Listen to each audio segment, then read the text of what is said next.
چانڈی صاحب، شہباز شریف صاحب نے جو بیان دیا ہے کہ آئندہ انتخابات نئے سینسز کے اوپر ہونے چاہیے، آپ کو یہ نہیں لگتا کہ یہ بالکل اس ٹائم کے اوپر جب ایک ہفتہ رہ گیا ہے، یہ الیکشن سے فرار کی کوشش؟ پہلے مردم شماری جب ہوئی تو ہماری پارٹی نے، چیف منسٹر سندھ نے تو واضح موقف اختیار کیا.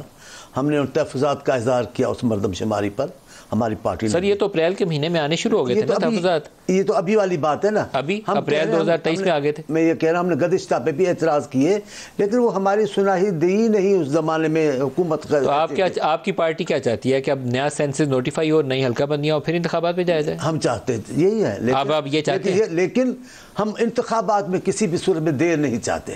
پارٹی نہیں چاہتی کہ انتخابات ملتوی التوا کا شکار بن جائے اور کوئی اور غلط فہمیاں پیدا ہو جائیں کہ ہم کسی حکومت کو ٹوٹ دینا چاہتے ہیں. یہ نہیں ہے. ہمیں جو انتظامات کرنے ہیں کہ مردم شماری کی بھی بات ہے، اگر نئی فوری طور پہ نہیں ہو رہی تو بھی ہمیں جو تحفظات ہیں رہیں گے.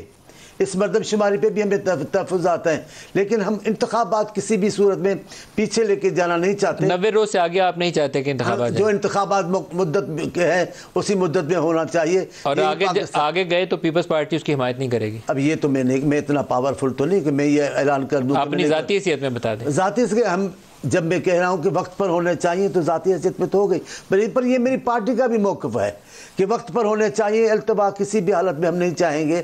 ہم نہیں چاہتے کہ انتخابات قوموں کے لیے بہتر ہے، پاکستان کے مفاد کے مطابق ہے کہ انتخابات وقت پر ہو اور ایسے انتخابات ہو جس پہ پوری قوم کو قابل قبول انتخابات ہو.